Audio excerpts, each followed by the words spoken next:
ಸುರತ್ಕಲ್ನ ಗುಡ್ಡಕೊಪ್ಪಲ ಸಮುದ್ರ ಕಿನಾರಿಗೆ ಮೋಜು ಮಸ್ತಿಗೆ ಆಗಮಿಸಿದ ಯುವಕರ ತಂಡದಲ್ಲಿದ್ದ ಓರ್ವ ನೀರು ಪಾಲಾಗಿ ಡ್ರಜ್ಜಿಂಗ್ ಬೋಟ್ನಲ್ಲಿ ರಕ್ಷಣೆಯಾದ ಬಳಿಕ ಕರಾವಳಿ ಪಡೆ ಯುವಕನನ್ನ ರಕ್ಷಿಸಿದ ಘಟನೆ ನಡೆದಿದೆ.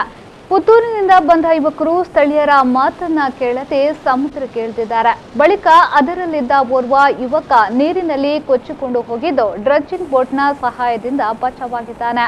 ಬಳಿಕ ಹೆಜಮಾಡಿಯ ಕರಾವಳಿ ಪಡೆ, ಕದ್ರಿಯ ಅಗ್ನಿಶಾಮಕ ದಳ ಮತ್ತು ಗುಡ್ಡಕೊಪ್ಪಲ ಸ್ಥಳೀಯರಿಂದ ಯುವಕನನ್ನ ರಕ್ಷಣೆ ಮಾಡಲಾಗಿದೆ.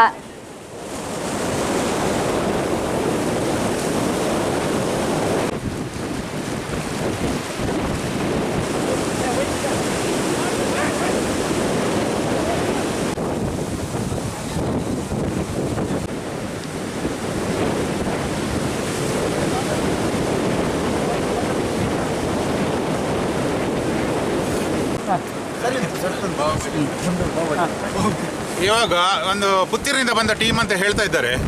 ಅವರು ನಾವು ಮಗವರ ಇಲ್ಲಿ ಯಾರು ಫಿಶರ್ ಮ್ಯಾನ್ಸ್, ನಾವು ಎಕ್ಸ್ಪರ್ಟ್ ಫಿಶರ್ ಮ್ಯಾನ್ಸ್, ನಾವು ಏನು ಹೇಳಿದ್ರು ಕೂಡ ಕೇಳದೆ ನಾವು 3 ಬಾರಿ ಅವರಿಗೆ ರಿಕ್ವೆಸ್ಟ್ ಮಾಡಿದ್ದೇವೆ, ನೀಂದಲಿಕ್ಕೆ ಹೋಗಬೇಡಿ, ಕಡಲಿಗೆ ಇಳಿಬೇಡಿ ಅಂತ. ಆದರೂ ನಮ್ಮನ್ನು ಇದು ಕ್ಯಾರ್ ಮಾಡದೆ ಹೋಗಿದ್ದಾರೆ. ಇವಾಗ ನಮ್ಮವರು ಅವರಿಗೆ ಹೆಲ್ಪ್ ಮಾಡಿ ಅವರನ್ನು ಎಳೆದುಕೊಂಡು ಬಂದಿದ್ದಾರೆ ಶಿಪ್ನವರು. ನಾವು ಆಲ್ರೆಡಿ NMPT ಅವರಿಗೆ ಕೂಡ ಇನ್ಫಾರ್ಮ್ ಮಾಡಿದ್ದೇವೆ. ಪೊಲೀಸ್ನವರು ಯಾರು ಕೂಡ ರೆಡಿ ಇಲ್ಲ. ನಾವು ಇಲ್ಲಿ ಗುಡ್ಡಕೊಪ್ಪಲದ ನಿವಾಸಿಗಳಾದ ಮೇಯ್ನ್ ಆಗಿ ಯಾದವ್ ಎನ್ ಮತ್ತು ಸುಶಾಂತ್ ಸುಮನ್ ಇವರು ಹೆಲ್ಪ್ ಮಾಡಿದ್ರಿಂದ ಅವನನ್ನು ಕೊಂಡು ಬರಲಿಕ್ಕೆ ಸಾಧ್ಯವಾಯಿತು. ಈಗ ಅದು ನಾವು ಈಗ ಏನು ಹೇಳೋದಂತಂದರೆ, ಇನ್ನು ಯಾರು ಕೂಡ ನಮ್ಮ ಫಿಶರ್ ಮ್ಯಾನ್ಸ್ ಏನಾದರೂ ಹೇಳಿದರೆ ಅವರು ನಮಗೆ ಇದು ಮರ್ಯಾದೆ ಕೊಟ್ಟು ನಾವು ಹೇಳಿದಾಗ ಅವರು ನಡೆದುಕೊಂಡು ಹೋಗಬೇಕು. ಇಲ್ಲಾಂದರೆ ನಾವು ಸತ್ತಲೂ ಕೂಡ ನಾವು ಕೇರ್ ಮಾಡೋದಿಲ್ಲ. ಕಷ್ಟಪಟ್ಟು ಇವಾಗ ನಾವು ಎಷ್ಟು ರಿಸ್ಕಲ್ಲಿ ಹೋಗಿ ಅವರನ್ನು ಕೊಂಡು ಬಂದಿದ್ದೇವೆ. ಇದಕ್ಕೆ ಅವರು ನಮಗೆ ಧನ್ಯತೆಯನ್ನು ಕೊಡಬೇಕಾಗಿ ನಾವು ಇದು ಮಾಡ್ತಿದ್ದೇವೆ. ರಿಕ್ವೆಸ್ಟ್ ನಾವು ಇಷ್ಟು ಜೀವದ ಅಂಗು ತೊರೆಯೋದು ಅದನ್ನು ಕಾಪಾಡಿದ್ದೇವೆ.